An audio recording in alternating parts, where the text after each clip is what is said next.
Well, the big news in the NBA today is with former Laker Malik Beasley officially being cleared of a gambling allegation that he got while playing for the Bucks in the 2023-24 NBA season. This coming from Schroder, saying that Beasley is no longer a target of the federal gambling investigation conducted by the Eastern District of New York, therefore clearing him and letting him become a free agent, and probably one of, if not the best free agent left on the open market.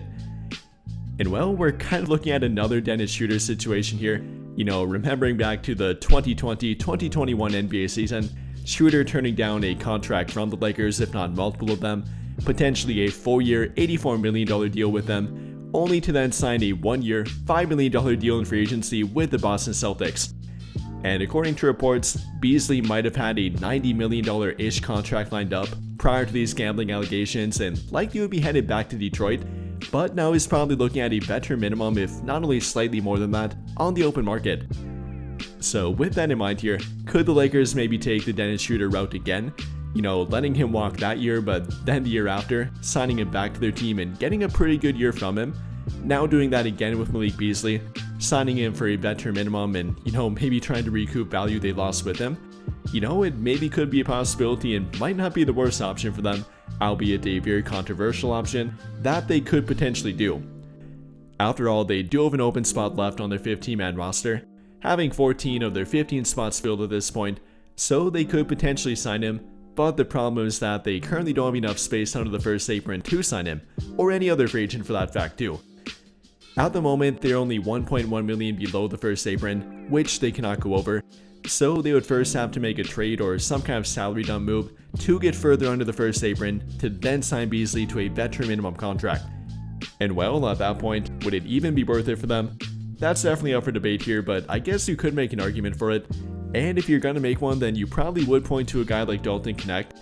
After all, they are kind of similar players that fill a similar role, obviously being more offensive and three-point shooting oriented.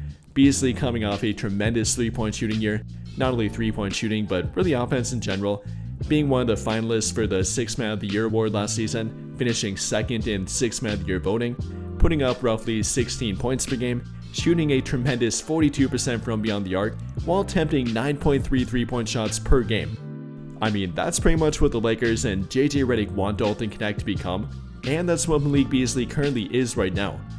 So if they are going to trade somebody and maybe salary dump them, I unfortunately probably would point to Dalton Knecht, and maybe a guy like Vincent or Kleber with him if they want to open up another roster spot and therefore maintain roster flexibility. So with that in mind here, would it be worth it, and could they find a trade that would be worth it? Maybe. I mean, one option could be salary dumping him to a team that does have current cap space, and there's only one team left for that being the Brooklyn Nets. A team they are familiar with and a team they have made a trade with in the past year now, that being the Dorian Finney-Smith trade for D'Angelo Russell. And if we're trading Dalton Knecht there, which they probably would have some interest in, after all, they are entering a rebuild which figures to be a pretty long-term rebuild for their team. Dalton Knecht would fit that and could potentially grow with their team. And if we want to go the trade route for simply draft compensation, then we could probably recoup every asset that we trade in that trade. Trading Dalton Knecht for all 3 of the second-round draft picks that we traded for Dorian Finney-Smith, I'm not sure we could get a first-round draft pick here, but I definitely would try for it. If not, though, simply getting back the rights to our 2028, 2030, and 2031 second-round draft pick. Or if you want to expand the trade, and I definitely would try to do that here, then maybe offering something like both Dalton Knecht and Gabe Vincent for not only draft picks, but then Haywood Highsmith, another player the Nets traded for and probably don't want to keep on their team. Yes, he is currently dealing with an injury, but should be back in the early portion of the season. So maybe adding a 3-and-D wing like Haywood Highsmith, then signing Malik Beasley thereafter, and getting all 3 of our second-round draft picks with it. That wouldn't be a terrible option to then make room for Malik Beasley and be able to maybe upgrade the rotation while doing it. Adding a 3-and-D wing with Haywood Highsmith, then adding a better 3-point shooting option and simply a better spark off the bench like Malik Beasley, that could be a pathway that could be worth it and actually fairly realistic too.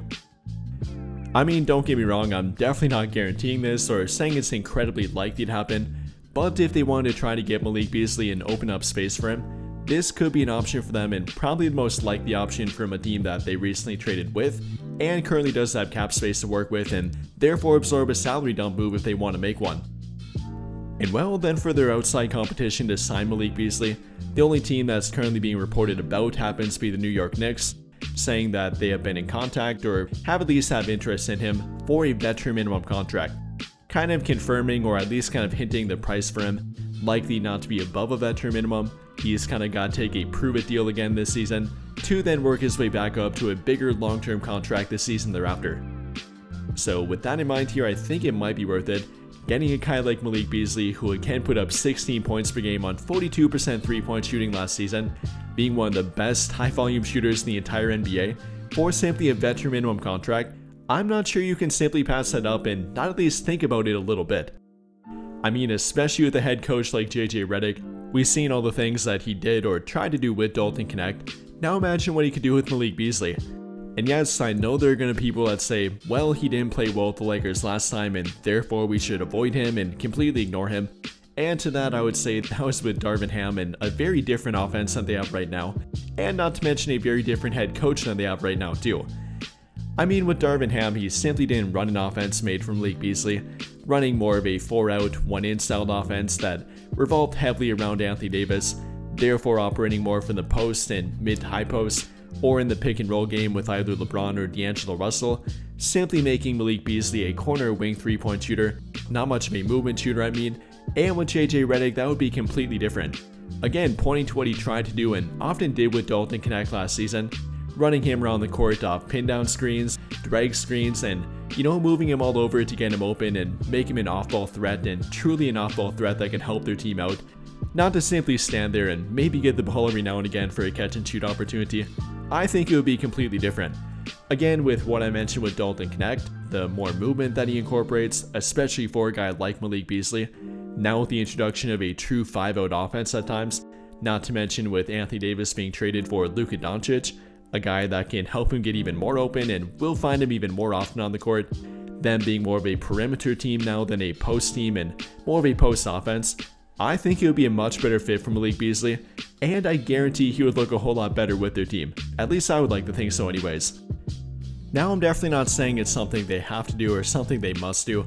I mean, it won't be easy for me or them to trade away Dalton Connect. Yes, they may have done it one time, but that was kind of a last second trade deadline thing, trying to immediately fill their last need for a center at that point, which they were not able to do and therefore avoided the trade for Mark Williams at that time. But if you're replacing it with a guy that would actually replicate what he does and do it better than him, then it would make me feel better about it. Yes, Malik Beasley coming off allegations and a scandal with the gambling, but it's behind him now hopefully and it won't be something that comes up again.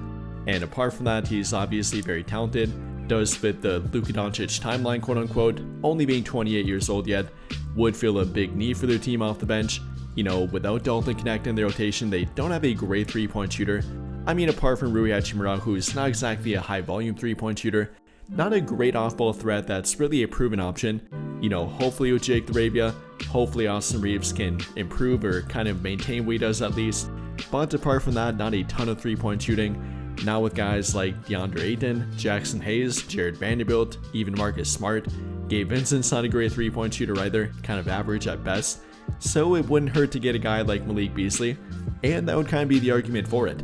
To salary dump Dalton Connect, or not really salary dump him, but trade him and get something for him without taking back a player in return, or trade both him and Gabe Vincent for only one player in return, that would kind of be the pathway for it and potentially the argument for it too. Again, yes, definitely theoretical and obviously not guaranteed to happen, but he is a free agent, meaning Malik Beasley, and probably one of, if not the best free agent left on the open market. That could definitely help out their team, and other contending teams definitely should be interested in my opinion. Whether that's to simply sign him, make a salary dump move for him first, and try to make space for him, it might be worth it if you take the right direction with it. And well, with all of that being said here, what do you guys think? How do you feel about Malik Beasley now being a free agent? Do you think the Lakers should try to sign him? Even make a salary dump move first to be able to sign him, even if it means trading either one of Dalton Connect and or Gabe Vincent with him? How would you feel about that, and how do you feel about the idea of signing Malik Beasley off the free agent market? Let me know your thoughts in the comments down below.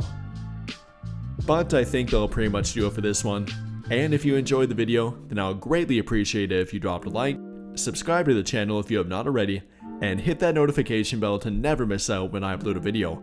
But as always, thank you for watching and have a great day or night.